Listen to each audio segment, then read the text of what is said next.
মধ্যপ্রাচ্যের মুসলিম সংখ্যাগরিষ্ঠ দেশ সৌদি আরবের স্কুলের পাঠ্য বইয়ে থাকা বেশিরভাগ মানচিত্র থেকে ফিলিস্তিনের অংশটি নামহীন রাখা হয়েছে। এমনকি ইসরায়েলের প্রতি আগের পাঠ্য বইয়ের বৈরীভাবাপন্ন ভাষাও পরিবর্তন করা হয়েছে। ইম্প্যাক্ট সি নামের একটি ইসরায়েলি এনজিও ও এক পর্যবেক্ষক সংস্থার বরাত দিয়ে এই তথ্যটি প্রকাশ করে সংবাদ মাধ্যম মিডল ইস্ট আই।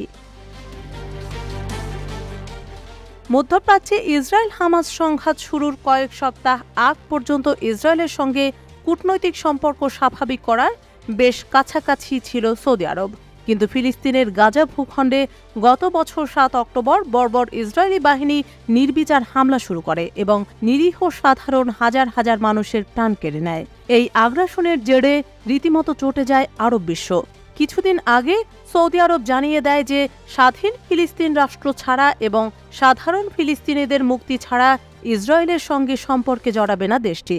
কিন্তু সৌদি আরবের স্কুলের পাঠ্য বই থেকে ফিলিস্তিনের মানচিত্র উধাও হওয়াটা আসলে কিসের ইঙ্গিত দিচ্ছে তা বোঝা কঠিন হয়ে দাঁড়িয়েছে। ইসরায়েল ভিত্তিক থিঙ্ক ট্যাঙ্ক IMPACTC এর প্রকাশিত এক প্রতিবেদনে বলা হয়, সৌদি আরবের 2023-24 শিক্ষাবর্ষের সামাজিক ও জাতীয় অধ্যয়ন পাঠ্য বইয়ের একটি মানচিত্রের কিছু ছবি ছাপানো হয়েছে। এই মানচিত্রে সৌদি আরব ও তার পার্শ্ববর্তী দেশের পরিচয় আছে, কিন্তু ফিলিস্তিন ভূখণ্ড নামহীন রাখা হয়েছে। কিন্তু দেশটির 2022 সালের পাঠ্য বইয়ে ফিলিস্তিনের নাম ছিল। IMPACTC মূলত স্কুলের পাঠ্য বই বিশ্লেষণ করে থাকে। ইসরায়েল ও যুক্তরাজ্যে থিঙ্ক ট্যাঙ্কটির কার্যালয় রয়েছে। উল্লেখ্য যে থিঙ্ক ট্যাঙ্কটি ইতিপূর্বে বিভিন্ন কারণে বিতর্কিত হয়েছে।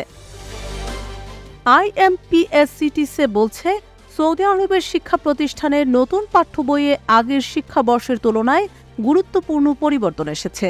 এমনকি পরিভাষাও পরিবর্তন করা হয়েছে।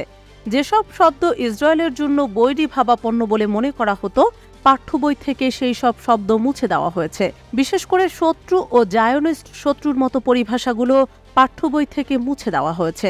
তাছাড়া পাঠ্য বইয়ের যেসব অংশে মধ্যপ্রাচ্যে ইসরায়েলের উচ্চাকাঙ্ক্ষা নিয়ে হুঁশিয়ারি ছিল এবং ফিলিস্তিনিদের নিজেদের ভূখণ্ড থেকে তাড়িয়ে দেওয়ার ইসরায়েলি কার্যক্রমের কথা উল্লেখ ছিল, তাও সরিয়ে দেওয়া হয়েছে।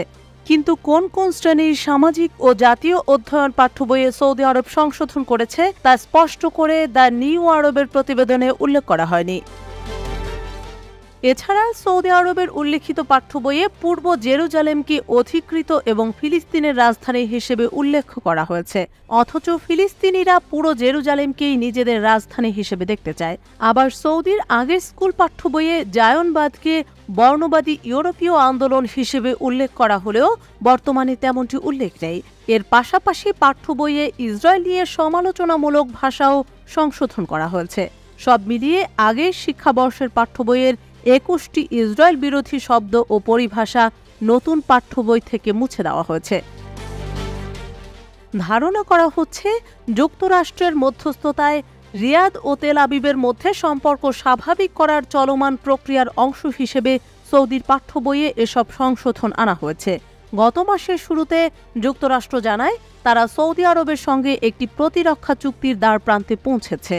আশা করা হচ্ছে, যুক্তরাষ্ট্র এই চুক্তি করলে ইসরায়েলের সঙ্গে সম্পর্ক স্বাভাবিক করতে সম্মত হবে সৌদি আরব।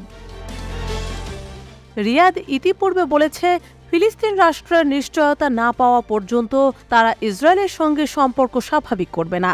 কিন্তু ইসরায়েলের বর্তমান ডানপন্থী সরকার রিয়াদের এই দাবি এখনো পর্যন্ত মানতে সম্মত হয়নি।